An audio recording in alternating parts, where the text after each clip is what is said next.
आज आपण SSPM medical college कुर्डळ Sindhudurg या प्रायव्हेट MBBS कॉलेजचा कट ऑफ बघणार आहोत। SSPM चा फुल फॉर्म आहे सिंधुदुर्ग शिक्षण प्रसारक मंडळ मेडिकल कॉलेज कुर्डळ सिंधुदुर्ग या प्रायव्हेट MBBS कॉलेजचा 2020-21 चा अधिकृत कट ऑफ आपण 7 इन्फो या YouTube चॅनल वरती बघतोय। तर यामध्ये कोटा वाइज लिस्ट असणार आहे लास्ट ॲडमिटेड कॅन्डिडेटची। लास्ट ॲडमिटेड कॅन्डिडेटचा अर्थ असा आहे की शेवटचा जो विद्यार्थी आहे त्या विद्यार्थ्याची माहिती आज आपण या ठिकाणी बघणार आहोत MBBS प्रायव्हेट कॉलेजची। तर यामध्ये जे ST कॅटेगरीमधून जे शेवटचे ॲडमिशन 2020-21 साली झालेलं होतं त्या विद्यार्थ्याचे नीटचं ऑल इंडिया रँकिंग नीटचे मार्क होते त्या विद्यार्थ्याला 319 आणि जे NRI कोट्यातून ॲडमिशन झालेलं होतं त्या NRI कोट्यातील शेवटच्या विद्यार्थ्याला मार्क होते 153।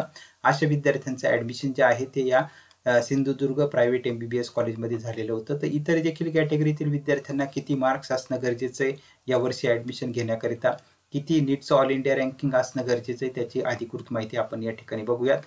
सर्व कॅटेगरी निहाय माहिती आहे। हा SC, ST, VJ, NT1, NT2, NT3, OBC, open आणि NRI कॅटेगरीनुसार आपण ही माहिती बघूयात। आणि या ठिकाणी S हे जे नंबर दिलेले आहे, S म्हणजे असणारे नीटचं ऑल इंडिया रँकिंग, M म्हणजे असणारे नीटचे मार्क्स। तर SC कॅटेगरीपासून आपण सुरुवात करूयात। SC कॅटेगरीमधून जे शेवटचे ॲडमिशन सिंधुदुर्ग मेडिकल कॉलेजमध्ये MBBS कॉलेजमध्ये झालेलं होतं त्या शेवटच्या SC कॅटेगरीतील विद्यार्थ्याचं नीटचं ऑल इंडिया रँकिंग होतं 1,15,349 आणि नीटमध्ये त्या विद्यार्थ्याला मार्क होते 467। यावर्षी सुद्धा ज्या SC कॅटेगरीतील विद्यार्थ्यांना ॲडमिशन घ्यायचे तर त्यांचा नीटचा ऑल इंडिया रँकिंग हा 1,15,349 च्या आतमध्ये असेल अशा विद्यार्थ्यांचं ॲडमिशन। तसेच नीटमध्ये ज्या SC कॅटेगरीतील विद्यार्थ्यांना 467 पेक्षा जास्त मार्क्स असतील किंवा 467 च्या जवळपास मार्क असतील अशा विद्यार्थ्यांचं admission SSPM medical college Sindhudurg या प्रायव्हेट MBBS कॉलेजला होऊ शकतं। त्यानंतर पुढची कॅटेगरी बघूयात आपण ST कॅटेगरी। ST कॅटेगरीमधून जे शेवटचे ॲडमिशन 2020-21 साली सिंधुदुर्ग MBBS कॉलेजमध्ये झालेलं होतं त्या शेवटच्या ST कॅटेगरीतील विद्यार्थ्याचा नीटचा ऑल इंडिया रँकिंग होता 2,92,283 आणि नीटमध्ये त्या विद्यार्थ्याला मार्क होते 319। तर यावर्षी सुद्धा ज्या ST कॅटेगरीतील विद्यार्थ्यांना या सिंधुदुर्ग प्रायव्हेट MBBS कॉलेजमध्ये ॲडमिशन घ्यायचं असेल तर त्या ST कॅटेगरीतील विद्यार्थ्यांचं नीटचं ऑल इंडिया रँकिंग हे 2,92,283 च्या आतमध्ये असेल अशा विद्यार्थ्यांचं ॲडमिशन होऊ शकतं। तसेच नीटमध्ये ज्या ST कॅटेगरीतील विद्यार्थ्यांना नीटमध्ये 319 पेक्षा जास्त मार्क असतील किंवा 319 च्या जवळपास मार्क असेल अशा सुद्धा ST कॅटेगरीतील विद्यार्थ्यांचं ॲडमिशन या ठिकाणी होऊ शकतं। त्यानंतर VJ कॅटेगरी मधून जर आपण बघितलं तर शेवटचं जे ॲडमिशन झालेलं होतं त्या विद्यार्थ्याचा नीटचा ऑल इंडिया रँकिंग होता 86,441 आणि नीटमध्ये मार्क होते 500। तर यावर्षी सुद्धा ज्या VJ कॅटेगरीतील विद्यार्थ्यांना ॲडमिशन घ्यायचे त्यांचं जर नीटचं ऑल इंडिया रँकिंग हे 86,441 च्या आतमध्ये असेल अशा विद्यार्थ्यांचं ॲडमिशन होऊ शकतं।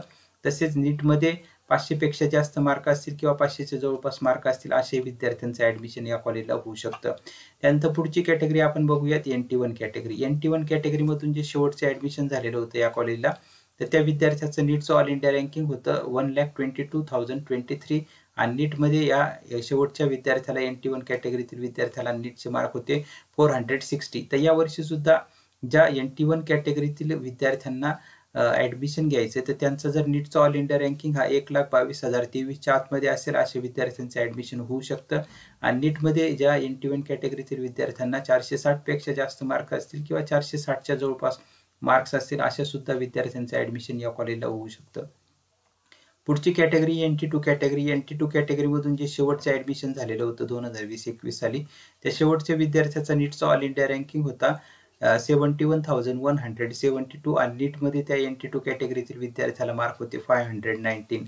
तर यावर्षी सुद्धा ज्या NT2 कॅटेगरीतील विद्यार्थ्यांना ॲडमिशन घ्यायचं असेल तर त्यांचं जर नीटचं ऑल इंडिया रँकिंग हा 71,172 च्या आतमध्ये असेल अशा विद्यार्थ्यांचं ॲडमिशन या कॉलेजला होऊ शकतं। आणि तसेच ज्या NT2 कॅटेगरीतील विद्यार्थ्यांना नीटमध्ये 519 पेक्षा जास्त मार्क असतील किंवा 519 च्या जवळपास मार्क असतील असे सुद्धा विद्यार्थ्यांचं ॲडमिशन NT2 कॅटेगरीमधून या कॉलेजला होऊ शकतं। पुढची कॅटेगरी NT3 कॅटेगरी। NT3 कॅटेगरीमधून जे शेवटचे ॲडमिशन 2020-21 साली झालेलं होतं त्या शेवटच्या विद्यार्थ्याचा नीटचा ऑल इंडिया रँकिंग होता 71,751 आणि नीटमध्ये त्या विद्यार्थ्याला मार्क होते 518. तर यावर्षी सुद्धा ज्या विद्यार्थ्यांना ॲडमिशन घ्यायचे तर त्यांचं NT3 कॅटेगरीतून, तर त्या NT3 कॅटेगरीतील विद्यार्थ्यांचा नीटचा ऑल इंडिया रँकिंग हा 71,751च्या आतमध्ये असेल अशा विद्यार्थ्यांचं ॲडमिशन होऊ शकतं. तसेच ज्या NT3 कॅटेगरीतील विद्यार्थ्यांना 518पेक्षा जास्त मार्क असतील किंवा 518च्या जवळपास मार्क असतील अशाही सुद्धा विद्यार्थ्यांचं ॲडमिशन जे आहे ते या कॉलेजला होऊ शकतं. त्यानंतर ओबीसी कॅटेगरीमधून जे शेवटचं ॲडमिशन झालेलं होतं त्या शेवटच्या ओबीसी विद्यार्थ्याचं नीटचं ऑल इंडिया रँकिंग होतं 73,974 आणि नीटमध्ये त्या ओबीसी कॅटेगरीतील विद्यार्थ्यांना मार्क होते 516. तर यावर्षी सुद्धा ज्या ओबीसी कॅटेगरीतील विद्यार्थ्यांना या प्रायव्हेट MBBS कॉलेजला ॲडमिशन घ्यायचं तर त्या विद्यार्थ्यांचं ओबीसी कॅटेगरीमधील विद्यार्थ्यांचं नीटचं ऑल इंडिया रँकिंग हे 73,974च्या आतमध्ये असेल अशा विद्यार्थ्यांचं ॲडमिशन या कॉलेजला होऊ शकतं. नीटमध्ये सुद्धा ज्या ओबीसी विद्यार्थ्यांना 516पेक्षा जास्त मार्क्स असतील अशा विद्यार्थ्यांचं ॲडमिशन या कॉलेजमध्ये होऊ शकतं. त्यानंतर पुढची कॅटेगरी आहे ओपन कॅटेगरी. ओपन कॅटेगरीमधून जे शेवटचं ॲडमिशन झालेलं होतं 2020-21 साली, त्या शेवटच्या ओपन कॅटेगरीतील विद्यार्थ्याचा नीटचा ऑल इंडिया रँकिंग होता 73,508 आणि नीटमध्ये त्या विद्यार्थ्याला ओपन कॅटेगरीतील विद्यार्थ्याला मार्क होते 516. तर यावर्षी सुद्धा ज्या ओपन कॅटेगरीतील विद्यार्थ्यांना ॲडमिशन घ्यायचं असेल तर त्यांचा नीटचा ऑल इंडिया रँकिंग जर 73,508च्या आतमध्ये असेल अशा विद्यार्थ्यांचे ॲडमिशन या ठिकाणी होऊ शकतं. तसेच ओपन कॅटेगरीमधील ज्या विद्यार्थ्यांना नीटमध्ये 516पेक्षा जास्त मार्क्स असतील किंवा 516च्या जवळपास मार्क असतील अशा विद्यार्थ्यांचे ॲडमिशन या ठिकाणी होऊ शकतं. त्यानंतर पुढची कॅटेगरी NRI कॅटेगरी. NRI कोटाचा फुल फॉर्म आहे नॉन रेसिडेन्शियल इंडियन, म्हणजे अनिवासी भारतीय. तर जे अनिवासी भारतीय आहे भारताच्या बाहेरचे, तर अशा विद्यार्थ्यांकरिता हा कोटा असतो.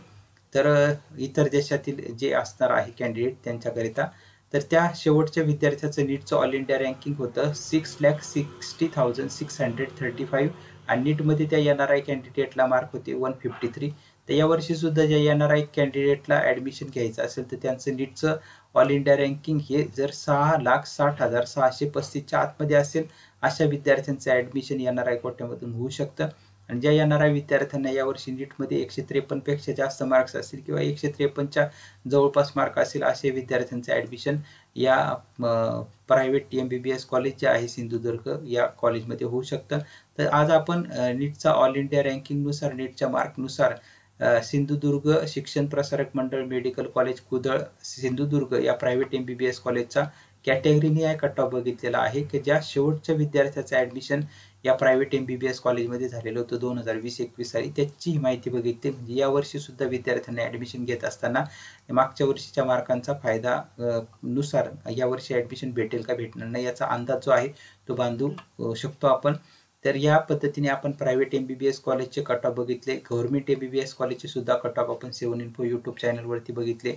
MBBS, BAMS, BHMS, BDS या सोबत BSc BCS असेल किंवा इंजिनिअरिंग असेल, BSc ॲग्री असेल, तसेच बी फार्मसी असेल, यांचे देखील कट ऑफ जे आहे फीज वगैरे फीजचं स्ट्रक्चर याची देखील माहिती आपण 7 इन्फो या यूट्यूब चॅनलवरती त्याचे व्हिडिओच्या सेक्शनमध्ये जाऊन तुम्ही हे सर्व व्हिडिओ पाहू शकता.